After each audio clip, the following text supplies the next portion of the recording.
CBI 65 से 70% cases में conviction होता है। यानी कि अगर सीबीआई ने किसी पे आरोप लगाया है तो मान के चलिए गया गया बंदा भाई। लेकिन सीबीआई सबसे ज्यादा निष्पक्ष बताया जाता है और यही कारण है कि 65 से 70% कन्विक्शन है, जो कि न सिर्फ इंडिया में बल्कि वर्ल्ड वाइड अपने आप में एक बहुत बड़ा नंबर है मेरे भाई। सीबीआई में ये सब इंस्पेक्टर की आपकी पोस्ट होती है, ठीक है। सीबीआई यानी कि central bureau of investigation. CBI ये भारत की एक एपेक्स एजेंसी है जो कि इन्वेस्टिगेशन के लिए काम आती है। इसके नाम में ही इन्वेस्टिगेशन है, इसके नाम में ही क्या है, इन्वेस्टिगेशन है। इनका जो इन्होंने टैगलाइन ले रखी है तो इंडस्ट्री, इम्पार्शियलिटी एंड इंटेग्रिटी, इन्होंने ये टैगलाइन ले रखी है भाई। सीबीआई आप ये मान सकते हैं कि सरकार का एक बहुत महत्वपूर्ण अंग है। सीबीआई कौन सी मिनिस्ट्री के अंदर आती है, तो मिनिस्ट्री ऑफ पर्सनल होती है जो डायरेक्ट पीएमओ के अंडर आता है। पीएमओ यानी कि प्राइम मिनिस्टर ऑफिस, पीएमओ के अंडर आता है आपका सीबीआई, ठीक है। सीधे सीधे तो आपका डिपार्टमेंट ऑफ पर्सनल होता है, मिनिस्ट्री ऑफ पर्सनल होती है, वहीं उसी में आता है पेंशन वाली मिनिस्ट्री वगैरह में ही सीबीआई आपका कंप्लीट। सीबीआई किस एक्ट के तहत बनाया गया था, so Delhi special police establishment act आया था 1946 में, उसके तहत सीबीआई को सारी पावर्स मिलती हैं। सीबीआई के पास में जो जो पावर्स हैं, जो जो चीजें हैं, वो उसी एक्ट के तहत मिली हुई हैं। तो इसको बोला जाता है दिल्ली स्पेशल पुलिस एस्टेब्लिशमेंट, ठीक है, ये आया था आपका, है ना, उससे पावर्स मिलती हैं। अगर हम बात करें तो ये देखो central bureau of investigation government of India का एक बहुत, ये आप पाओगे कि दिल्ली में ही इसका हेडक्वार्टर है, दिल्ली में ही इसके बहुत ज्यादा ऑफिसेज आप कह सकते हैं, ज्यादातर हेडक्वार्टर में ही आपकी पोस्टिंग रहती है।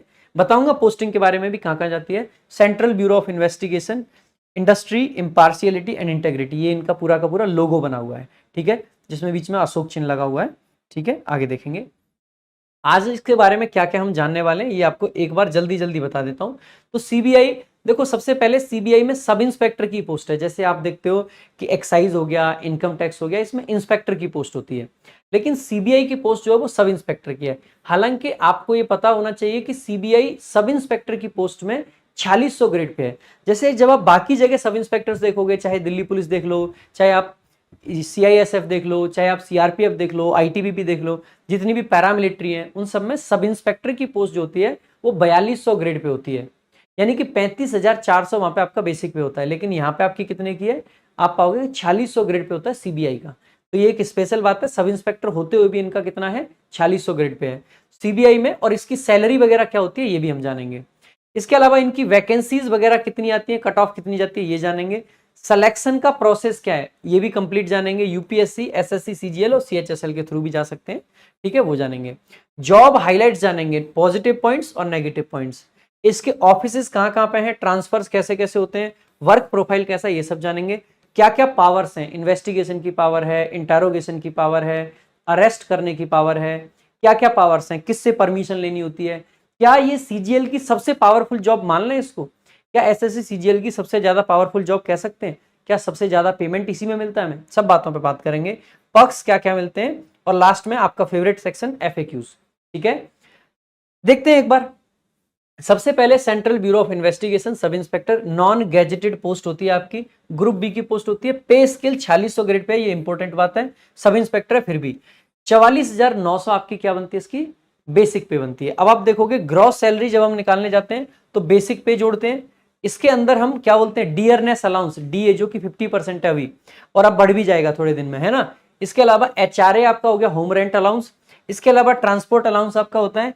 इसके अलावा एक स्पेशल इंसेंटिव मिलता है, या फिर आप स्पेशल रिस्क अलाउंस बोल सकते हैं उसको, ठीक है। जैसे ईडी में मैंने बताया था, यहां पे भी आपका मिलता है स्पेशल इंसेंटिव, 20% होता है बेसिक पे का, ठीक है। और इसके अलावा कुछ अदर्स भी आपकी चीजें होती हैं। तो स्टार्टिंग में ग्रॉस सैलरी जो आपकी बनती है वो 95,000 प्लस बनती है। यानी कि बाकी की जो जॉब्स हैं वहां से लगभग 10,000 का फर्क यहां पे आ जाता है। तो ईडी में और सीबीआई में, इन दोनों में ये खास बात है कि इनमें बेसिकली 20% एक्स्ट्रा सैलरी मिलती है। इसके अलावा भी सीबीआई में आपको बहुत सारी चीजें हैं, जैसे सीबीआई में आपको 13 महीने की सैलरी मिलती है। ज्यादातर जो पुलिस फोर्स है और जो आर्मी वगैरह है वहां पे आपको बेसिकली 13 महीने की सैलरी मिलती है। जैसे कि दिल्ली पुलिस में भी हमें 13 महीने की सैलरी मिलती है, तो 13 महीने की सैलरी यहाँ पे भी मिलती है। हालांकि उसमें अलाउंसेस वगैरह कम मिलते हैं, जनरली बेसिक पे आपका मिलता है, ठीक है, तो वो आपको पता होना चाहिए। तो 13 महीने की सैलरी है, और सैलरी में भी 20% आपका एक्स्ट्रा है, जो कि एक स्पेशल इंसेंटिव दिया जा रहा है, ठीक है। तो ये आपको पता होना चाहिए सारी की सारी चीजें। इसके अलावा भाई वैकेंसीज कितनी आती हैं? 2024 की अभी टेंटेटिव नहीं आई है, लेकिन आएंगी वैकेंसी, ये पक्का है। ठीक है, अभी इस पर क्वेश्चन मार्क है, कितनी आएंगी अभी पक्का कंफर्म नहीं है। कट ऑफ आपकी अगर देखें 2023 में तो 315 गई थी और वैकेंसीज 117 थी। कट ऑफ 2022 में देखें नॉर्मलाइज्ड तो वो 321 थी और वैकेंसी सिर्फ 7 थी। तो इसकी वैकेंसीज बहुत ज्यादा नहीं होती हैं, 50 और 100 के बीच में, जहां तक है 2024 में भी आपकी रहने वाली है। हो सकता है थोड़ी सी एक्स्ट्रा आ जाए तो 100-150 तक पहुंच जाए, उससे ज्यादा बहुत ज्यादा एक्सपेक्ट नहीं कर सकते हैं। ठीक है, इसके अलावा इसका प्रोसेस क्या रहता है सिलेक्शन का? देखो, एक तो आप यूपीएससी के थ्रू जा सकते हो। यूपीएससी से जो लोग आईपीएस बनते हैं, इंडियन पुलिस सर्विसेज, तो पुलिस में आप देखोगे दिल्ली पुलिस में भी जाते हैं, उसके अलावा पैरामिलिट्रीज में भी आईपीएस की पोस्टिंग होती है, इसके अलावा सीबीआई में भी आईपीएस आते हैं। ठीक है, तो यूपीएससी के थ्रू आईपीएस बन के भी आप इसमें जा सकते हैं। वो सीएससी का, सिविल सर्विसेज का एग्जामिनेशन आपको देना पड़ेगा, वहां से आप क्लियर कर सकते हो। इसके अलावा आप कैसे कर सकते हो? एसएससी सीजीएल से सब इंस्पेक्टर बन के जा सकते हो। सीजीएल का पेपर अभी फॉर्म निकले हुए हैं आपके, साल में एक बार पेपर होता ही होता है। पेपर जब फॉर्म आप भर देते हैं तो लगभग उसके 3 से 4 महीने बाद पेपर होता है, 3 महीने मान सकते हैं। 3 महीने बाद जो पेपर होता है उसमें आपके 2 चरण मुख्य होते हैं। एक होता है टीयर 1 जिसमें आपका प्रीलिम्स जिसको हम बोल देते हैं, और इसमें 200 नंबर का पेपर होता है, 100 क्वेश्चन टोटल आते हैं, 1 घंटे का समय होता है। जो 100 क्वेश्चन है उनमें से 25 मैथ्स, 25 रीजनिंग, 25 इंग्लिश, 25 जीएस के होते हैं। हर क्वेश्चन को सही करने पे 2 नंबर मिलते हैं, गलत करने पे आधा नंबर काट लिया जाता है। ये पेपर क्वालिफाइंग है, यानी कि जब सिलेक्शन फाइनल होगा तो इसके मार्क्स काउंट नहीं होते हैं, जस्ट आपको प्री क्वालिफाई करना है। लेकिन प्री की जैसे यूपीएससी में भी कट ऑफ लगा करती है, यहां भी कट ऑफ लगती है, और कट ऑफ आपकी 140, 145, 150 कहीं भी जा सकती है। डिपेंड करेगा पेपर का लेवल कितना है और कितना कॉम्पिटिशन है, कितनी वैकेंसीज है। टीयर 2 जो आपका होता है वो 390 नंबर का होता है, जिसमें से 90 और 90 180 नंबर का मैथ्स और रीजनिंग मिला के हो जाता है। अकेला इंग्लिश 145 नंबर का है, सॉरी 135 नंबर का है, जिसमें 45 क्वेश्चन होते हैं। ठीक है, सो मैथ्स जहां 90 नंबर का है, रीजनिंग जहां 90 नंबर की है, इंग्लिश 135 नंबर की मेंस में। सो वेरी वेरी इंपॉर्टेंट, ध्यान देंगे, इंग्लिश पढ़नी है आप सभी लोगों को। इसमें भी आप पाओगे कि 390 पे आपकी मेरिट जो लगेगी उसमें 75 नंबर जीएस के भी हैं। मैथ्स और रीजनिंग दोनों को मिला के 1 घंटा है सॉल्व करने के लिए, जीएस और इंग्लिश के लिए 1 घंटा है। उसके अलावा 20 क्वेश्चन कंप्यूटर के होते हैं, यानी कि 60 नंबर। एक क्वेश्चन सही करने पे 3 नंबर मिलते हैं, एक क्वेश्चन गलत करने पे 1 काट लिया जाता है। उसके अलावा टाइपिंग आपकी मैंडेटरी है, 28 की स्पीड चाहिए। डॉक्यूमेंट वेरिफिकेशन डिपार्टमेंट के द्वारा होता है, इंटरव्यू जैसा कोई प्रोसेस इसमें नहीं है। इसके अलावा और क्या चीजें, तो पेपर का ये पैटर्न आपका रहता है, maths, reasoning, English, GK, GS 25-25-25, 50-50-50, और ये आपका टाइम रहता है। ठीक है, इसके अलावा मेंस का ये पैटर्न है, मैथ्स और इंग्लिश ये पहले पार्ट में होता है, मैथ्स और रीजनिंग दूसरे में, इंग्लिश और जीएस होता है, और आपका कंप्यूटर अलग रहा। ठीक है, अगर बात करें इसका फिजिकल कैसा होता है, खास बात है ध्यान देने वाली, सीबीआई में फिजिकल भी होता है, जो कि अगेन सिलेक्शन के बाद होता है। यानी कि जैसे मान लीजिए आपकी हाइट 165 से कम है तो आपको सीबीआई गलती से भी नहीं भरना चाहिए। क्यों? एसएससी सीजीएल जब आप फॉर्म भरा है तो वहां पे हाइट वगैरह नहीं मांगते हैं, तो वो आपकी प्रेफरेंस देख के आपको सीबीआई दे देंगे। लेकिन सीबीआई जब डिपार्टमेंट में पहले डॉक्यूमेंट वेरिफिकेशन करेगा तो वहां पे आपका फिजिकल भी होगा, और अगर आपका फिजिकल होगा और अगर आप 165 हाइट नहीं रखते हैं तो आपको वहीं पर डिस्क्वालीफाई कर दिया जाएगा, और फिर आपको एसएससी सीजीएल उस साल कोई जॉब नहीं मिलेगी, अगले साल का पेपर आपको फिर से देना पड़ेगा। यानी कि अच्छा खासा एग्जाम क्लियर करके भी रह सकते हो अगर आपने ये गलती कर दी। तो 165 से कम हाइट है तो आपको बिल्कुल भी सीबीआई नहीं भरना है। इवन मैं तो ये कहूंगा अगर थोड़ा बहुत डाउट में भी हो ना तो भी मत भरना भाई, 166-67 अच्छे से हो तो भर देना आराम से, है ना। बाकी चेस्ट आपकी 76 सेंटीमीटर चाहिए होती है, जो कि एक्सपेंडेड है, 5 सेंटीमीटर का आपका इसमें एक्सपेंशन चाहिए होता है। ठीक है, यानी 71-76 आपका टोटल चाहिए होता है। इसके अलावा हाइट आपकी रिलैक्सेबल होती है, किसके लिए? 5 सेंटीमीटर से, जैसे जो घरवाली हैं, असामीज हैं, गोरखा हैं, और जो एसटी के लोग हैं उनके लिए, उनको हाइट में भी छूट मिल जाती है। ठीक है, इसके अलावा मेरे भाई अगर हम बात करते हैं फिजिकल फीमेल कैंडिडेट्स के लिए, इनको हाइट 150 सेंटीमीटर चाहिए और इनको 48 किलोग्राम वजन भी चाहिए। इतने भी हल्के ना हो कि हवा में ही उड़ जाए, है ना, इसीलिए ये वजन रख रखा है। हाइट रिलैक्सेशन इनमें 2.5 सेंटीमीटर का होता है, जो कि basically, and weight relaxation 2 kilo होता है। किसके लिए? वही Gorkha, Garhwali, Assam, Assamese, members of ST. ठीक है, उनके लिए। अगर हम बात करते हैं जॉब प्रोफाइल कैसी है, तो ये इंपॉर्टेंट सेक्शन है, इस पर थोड़ा सा ध्यान से सुनेंगे। सबसे पहली बात आप कह सकते हैं हाईएस्ट पेइंग जॉब कह सकते हैं सीजीएल में। आप कह सकते हैं ईडी और सीबीआई इंडिया में रहते हुए सबसे ज्यादा सैलरी ऑफिशियली इन्हीं की है। बाकी यूटीएम की बात है तो यूटीएम तो भाई पता नहीं लोग कैसे कैसे कर रहे हैं, क्या क्या कमा रहे हैं, अंडर टेबल मनी जो होती है। वो तो लोगों के ऊपर है, पता नहीं, मैं उस सब चीजों पर कमेंट नहीं करूंगा। बाकी ऑफिशियली सैलरी सबसे ज्यादा आपकी किस में है, सीबीआई में और ईडी में, क्योंकि इनमें 20% स्पेशल इंसेंटिव मिलता है। इसके अलावा one of the most powerful jobs बोला जाता है इसको एसएससी सीजीएल के थ्रू। ऐसा क्यों बोला जाता है? इसके पास में बहुत पावर्स हैं। सबसे पहले इनके पास में पावर ऑफ अरेस्ट है, ये व्यक्ति को अरेस्ट कर सकते हैं। दूसरा पावर ऑफ इंटेरोगेशन है। इंटेरोगेशन का मतलब समझते हैं? इंटेरोगेशन का मतलब होता है, जैसे आपने मूवीज में देखा होगा, किसी व्यक्ति को पकड़ा है तो सामने से इंटेरोगेट कर सकते हैं, इंटेरोगेट कर सकते हैं, यानी कि पूछताछ उससे करना। मारपीट करने की नहीं कह रहा हूं, पूछताछ करने की कह रहा हूं। इंटेरोगेशन मूवीज वाला और रियल वाले में फर्क हो सकता है, ठीक है। इसके अलावा इंटेरोगेशन हो गया, सर्च एंड सीजर की पावर होती है, कहीं पे जाके सर्च कर सकते हैं, बहुत सारी प्रॉपर्टी वगैरह सीज कर सकते हैं। तो अरेस्ट की पावर हो गई, इंटेरोगेशन की पावर हो गई, सर्च एंड सीजर की इनको पावर मिली होती है। इसके अलावा आप पाओगे, जैसे आपको कई बार लगता होगा कि सर सीबीआई जो केस लड़ ले रही है वो क्या किसी को भी आके सीबीआई ने केस ले लिया? जैसे मान लीजिए आप यहाँ हैं, क्या आपका अचानक से आएगी सीबीआई केस ले लेगी? आप पे कुछ नहीं चल रहा है, सीबीआई बैकग्राउंड में कुछ जांच कर रहा है? ऐसा नहीं होता है। पहली बात, अगर कोई केस यूनियन टेरिटरी के अंदर है, यूनियन टेरिटरी यानी कि जो आपके जैसे दिल्ली हो गया, जैसे जम्मू एंड कश्मीर है अभी तो, इसके अलावा आपका अंडमान निकोबार हो गया, यूनियन टेरिटरी जो आपकी बनी हुई है, स्टेट होते हैं और यूनियन टेरिटरी होते हैं।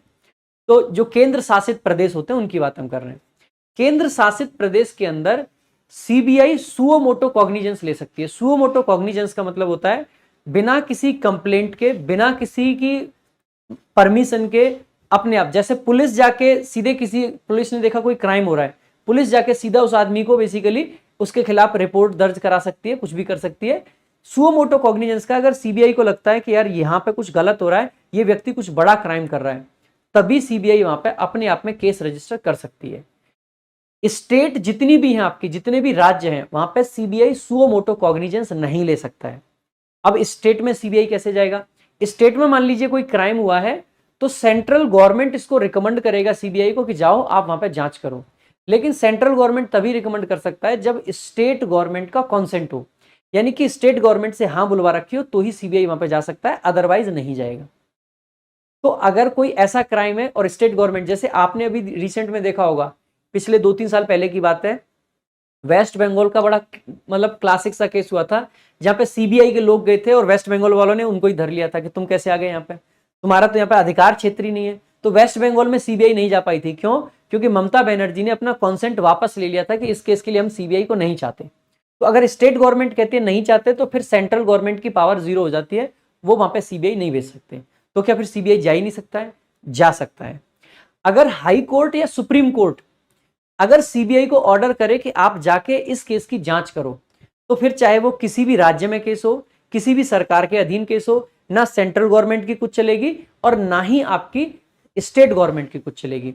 हाई कोर्ट या सुप्रीम कोर्ट ने कह दिया तो भैया फिर तो जांच होगी। सीबीआई किन केसेस की जांच करता है? मेरे भाई सीबीआई के पास में बहुत पावर्स हैं। जैसे हमने ईडी में बात करी थी, ईडी में और सीबीआई में एक बेसिक सा डिफरेंस आपको समझना हो तो ईडी बेसिकली किससे संबंधित था? रेवेन्यू से, वहां पे आईआरएस अधिकारी होते हैं। और सीबीआई किससे संबंधित है? पुलिस प्रशासन से, क्योंकि यहाँ पे आईपीएस अधिकारी होते हैं। और इसको जो पावर्स भी मिली हुई है, इसकी जो एस्टेब्लिशमेंट हुई है, किसके तहत हुई है? तो दिल्ली स्पेशल पुलिस एस्टेब्लिशमेंट। तो ये पुलिस से रिलेटेड है, और क्योंकि ये पुलिस से रिलेटेड है तो इसके अंदर जो क्राइम्स की कैटेगरी है वो ज्यादा कवर होती है।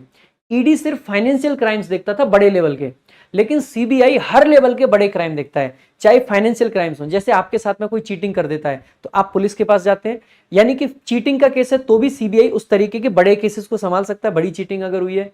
अगर मर्डर का केस है तो सीबीआई संभाल सकता है, कोई रेप का केस रहा है तो सीबीआई संभाल सकता है। कैसा भी क्रिमिनल केस हो, कैसा भी फाइनेंशियल केस हो, यानी सिविल केस हो, किसी भी प्रकार का केस हो, कोई करप्शन का केस हो, कोई नेता ने पैसे खा लिए, किसी कोई पुलिस वाला ही पैसे खा के बैठा है, उसकी भी सीबीआई की इंक्वायरी कर सकते हैं। कोई बहुत बड़ा आईपीएस पैसे खा गया, उसकी भी हो सकती है। किसी आईएएस ने करप्शन कर दिया, उसकी भी सीबीआई जांच करती है। सीबीआई का मतलब है कि वो किसी भी प्रकार की जांच कर सकता है। जैसे आपने देखा होगा, मान लीजिए आपके पेपर लीक हो जाता है तो आप क्या डिमांड करते हो? क्या आप कभी आपने जाके कहा है कि ईडी से जांच कराओ, ईडी से जांच कराओ? नहीं ना, क्योंकि ईडी फाइनेंशियल क्राइम्स को देखता है, लेकिन सीबीआई से जांच की मांग होती है। क्यों? क्योंकि इस प्रकार के क्राइम कौन देखता है? सीबीआई देखता है। ठीक बात है, इस चीज को ध्यान रखेंगे। इसके अलावा सीबीआई फाइनेंशियल क्राइम्स में भी चीटिंग वीटिंग के केस देखता है, ईडी चीटिंग के केस नहीं देखता है, क्योंकि ईडी हवाला का जो पैसा है, जहां पे पैसे का फ्लो है वो देखता है। करप्शन के केसेस भी ईडी नहीं देखता है। जहां पे हवाला का पैसा आता है वही केस ईडी देखता है। करप्शन के केसेस आपका सीबीआई देखता है। तो सीबीआई भी टॉप लेवल के केसेस देखता है। और सीबीआई की एक खास बात बताता हूं, मैंने आपको उस दिन ईडी वाली वीडियो में बताया था कि ईडी के जितने केस रजिस्टर होते हैं तो उसमें 2015 तक जो था ना, 2004 से 15 तक वो 0% कन्विक्शन रेट था। और 2015 से 23 तक शायद 6, 7, 8 केस थे ऐसे जिनमें कन्विक्शन हुआ है। सीबीआई 65 से 70% केसेस में कन्विक्शन होता है। यानी कि अगर सीबीआई ने किसी पे आरोप लगाया है तो मान के चलिए गया बंदा भाई, कोर्ट फिर उसको छोड़ता नहीं है। जनरली ईडी वैसे यूज करा जाता है एक टूल के तरीके से, क्योंकि इसीलिए वहां पे कन्विक्शन भी कम है। लेकिन सीबीआई सबसे ज्यादा निष्पक्ष बताया जाता है और यही कारण है कि 65 से 70% कन्विक्शन है, जो कि न सिर्फ इंडिया में बल्कि वर्ल्ड वाइड अपने आप में एक बहुत बड़ा नंबर है। इतना परसेंट कन्विक्शन कहीं नहीं होता है, बहुत बड़ा नंबर है अपने आप में। ठीक है, तो सीबीआई इसीलिए ऑनेस्ट भी माना जाता है रिलेटिवली ईडी वगैरह से ज्यादा। मतलब ईडी वगैरह पर अक्सर करके ये आरोप लगते रहते हैं कि गवर्नमेंट का टूल है, गवर्नमेंट का टूल है, लेकिन सीबीआई एक निष्पक्ष माना जाता है आज भी। उसका कारण यही है कि उसका कन्विक्शन रेट बहुत ज्यादा है। ठीक है, ये जो जॉब है वो फिजिकली डिसेबल्ड जो लोग होते हैं उनके लिए नहीं है। ठीक है, और विजन इसमें 6x6 मांगा जाता है, ये भी ध्यान रखेंगे भाई। तो इसमें विजन जो है 6x6 चाहिए होता है, जैसे पुलिस वगैरह में चाहिए होता है। ठीक है, इसके अलावा गर्ल्स वगैरह के लिए भी ये उतनी सूटेबल जॉब नहीं है, तो गर्ल्स के लिए भी नहीं है। बाकी स्पेशल सिक्योरिटी अलाउंस इनको मिलता है, या रिस्क अलाउंस बोल सकते हैं, सिक्योरिटी अलाउंस बोल देते हैं वैसे, जो कि 20% होता है बेसिक पे का, जो कि मैंने शुरुआत में बताया था। ठीक है, इसके अलावा हेक्टिक शेड्यूल भाई इनका होता है, ये नेगेटिव बात है थोड़ी सी। इसके अलावा इनका कोई नो फिक्स ऑफिस आवर्स, यानी कि इनके ऑफिस आवर्स फिक्स नहीं है, कभी भी जरूरत पड़ सकती है। इनकी कोई यूनिफॉर्म नहीं होती है, ये बिना यूनिफॉर्म के रहते हैं। ये सिविल ड्रेस की एक जॉब है और किसी भी टाइम जरूरत पड़ सकती है, रेड्स पे जा सकते हैं कहीं पे भी। ऑल इंडिया ट्रांसफर होते हैं। हालांकि आप पाओगे कि ऑल इंडिया ट्रांसफर्स में भी ऐसा नहीं कि किसी गांव में ट्रांसफर हो गया। सीबीआई के ऑफिस सामान्यतः हर राज्य की राजधानी में होते हैं। हालांकि राजधानी के अलावा भी कुछ सिटीज ऐसी हैं जहां पे ऑफिस इनके हैं। तो ऑल इंडिया में हर जगह ट्रांसफर आपके हो सकते हैं, लेकिन ज्यादा चांसेस है कि आपका ट्रांसफर कहां रहेगा, दिल्ली में, क्योंकि मैक्सिमम स्टाफ इनका दिल्ली में होता है। अगर हम आगे बात करें वर्क प्रोफाइल क्या है, तो इनको ना कुछ पार्ट्स में बांट रखा है, कुछ ब्रांचेस में बांट रखा है। जैसे एक है anti corruption branch. Anti corruption branch का काम होता है जितने भी राजनेता हैं, जितने भी आईएएस हैं, आईपीएस हैं, आईआरएस हैं, इन अधिकारियों पे चल रहे केसेस की जांच करना। जितने भी हमारे एग्जीक्यूटिव का पार्ट है, एग्जीक्यूटिव के द्वारा जितने भी घोटाले किए जाते हैं उन सब की जांच करती है ये एंटी करप्शन ब्रांच। ये इन्वेस्टिगेट करता है, ये रेड करते हैं, रेड मारते हैं, पूरा के पूरी लोगों के घर से पैसे निकालते हैं रेड मार मार के। और इनका काम होता है करप्शन को स्टॉप करना, भाई कैसे करके करप्शन को रोका जाए। ठीक है, दूसरा आपका होता है एंटी करप्शन यूनिट बोल देते हैं। इसका इंटरनल इन्वेस्टिगेशन का काम होता है, जो कि स्कैम जो होते हैं ना बड़े लेवल के, उनकी जांच करते हैं। ये एंटी करप्शन ब्रांच जो इंडिविजुअल्स होते हैं उनकी जांच करते हैं, और ये बड़े लेवल पे स्कैम्स की जांच करते हैं। ठीक है, इसके अलावा इनका एक इकोनॉमिक ऑफेंसेस विंग होता है जिसको ईओडब्ल्यू बोल देते हैं। ये हमारी दिल्ली पुलिस के अंदर भी एक विंग होता है। ठीक है, इसमें भी क्या होता है, स्कैम जो कि बैंक रिलेटेड होते हैं, जो फ्रॉड होते हैं, फाइनेंशियल रिलेटेड जो क्राइम होते हैं, उनकी जांच ये करते हैं इकोनॉमिक ऑफेंसेस विंग, जिसको ईओडब्ल्यू बोला जाता है। इसके अलावा इनकी एक स्पेशल क्राइम ब्रांच होती है जिसका काम होता है investigation of heinous crimes. Murder के जो हीनियस क्राइम हो गए, रेप के केसेस हो गए, ठीक है, अरेस्ट करना लोगों को, मर्डरर्स को अरेस्ट करना, हाई प्रोफाइल जो क्रिमिनल्स होते हैं, हाई प्रोफाइल जो केसेस होते हैं, उनकी जांच करने के लिए ये स्पेशल क्राइम ब्रांच होती है। इसके अलावा भाई जो जो आपकी ना इंटरपोल की पुलिस होती है, उसका काम भी इंडिया में सीबीआई करता है। यानी कि इंटरपोल के बिहाफ पे भी कौन काम करता है, सीबीआई। तो related to criminals hiding in other countries, so Interpol से बेसिकली कोऑर्डिनेट करके भी यही लोग काम करते हैं। और साइबर क्राइम ब्रांच भी इनकी एक यूनिट है, जो साइबर क्राइम आजकल बहुत ज्यादा चल रहा है, उसके लिए भी सीबीआई की एक यूनिट है, तो स्टॉप साइबर क्राइम। तो अगर आपका इंटरेस्ट इस सब में है तो आप इस वाली ब्रांच में इसमें जा सकते हैं। तो ये इसकी टोटल वर्क प्रोफाइल है। इनको बहुत सारी पावर्स हैं। ये किस एक्ट के तहत काम करते हैं, तो आपके नॉर्मल जो पुलिस के एक्ट हैं, जैसे कि सीआरपीसी हो गया, आईपीसी हो गया, एविडेंस हो गया, वही सारे एक्ट इनके लिए भी काम करते हैं। ठीक है, प्रमोशंस की अगर बात करें, सब इंस्पेक्टर आप भर्ती होते हैं, लगभग 5 से 6 साल आपको सब इंस्पेक्टर रहना है।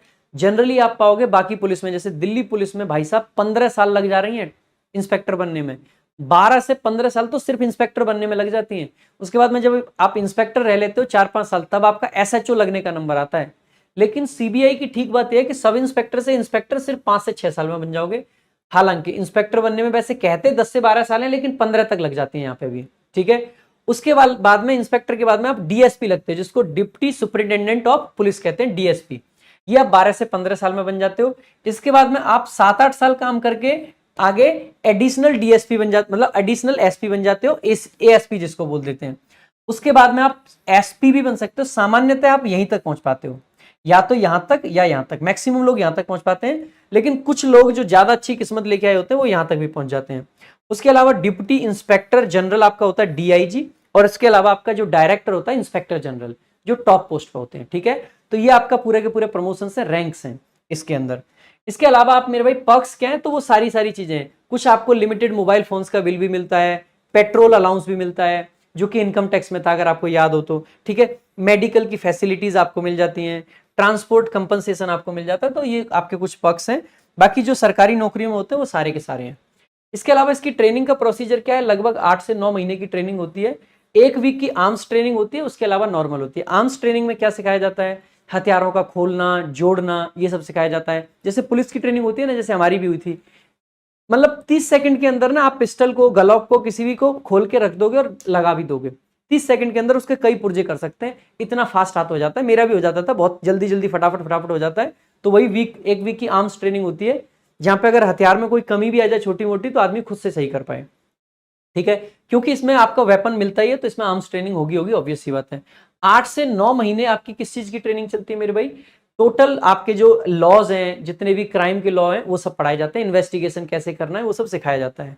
तो इंटेरोगेशन सिखाते हैं, इंटरव्यू टैक्टिक्स सिखाते हैं, आपके कोवर्ट यानी कि हिडन ऑपरेशन सिखाते हैं वेरिफिकेशन के लिए, आपके स्किल डेवलप करवाते हैं जो कि डॉक्यूमेंटेशन में और रिपोर्ट राइटिंग में काम आए। रेड वगैरह कैसे कंडक्ट करनी है इफेक्टिवली, ये सब सिखाया जाता है। अगर आगे बात करें तो पावर क्या क्या है, CBI has the power of arrest की पावर है, पावर ऑफ इन्वेस्टिगेशन की, इंटेरोगेशन की, ये सब पावर होती है सीबीआई की। अगर हम बात करें एफएक्यूज क्या है, आप लोग जो अक्सर करके पूछते रहते हैं, तो सबसे पहला क्वेश्चन बच्चे पूछते हैं क्या सीबीआई को यूनिफॉर्म मिलता है, तो the answer is no. Uniform वाली जॉब नहीं है ये, बिना यूनिफॉर्म वाली जॉब है। ट्रांसफर होता है या नहीं, तो इस जॉब में ट्रांसफर हो सकता है, ऑल इंडिया ट्रांसफर मिल सकता है आपको, जनरली आपकी रिक्वेस्ट पे मिल जाता है, कोई दिक्कत की बात ऐसी नहीं है, ठीक है। क्या सीबीआई मतलब प्रेफरेंस भरवाते हैं, मतलब ये क्या सीबीआई को वेपन मिलता है, डिपेंड करता है। जनरली डेस्क जॉब पे नहीं मिलता है, और अगर आप फील्ड जॉब में है तो मिल जाता है आपको, ठीक है। तो वो डिपेंड करता है सीबीआई किस ब्रांच में काम करते हैं। फील्ड वर्क में मिलता है, डेस्क जॉब वालों को नहीं मिलता है। क्या 13 महीने की सैलरी मिलती है, तो जी हाँ बिल्कुल 13 महीने की सैलरी मिलती है, इस बात में कोई शक नहीं है।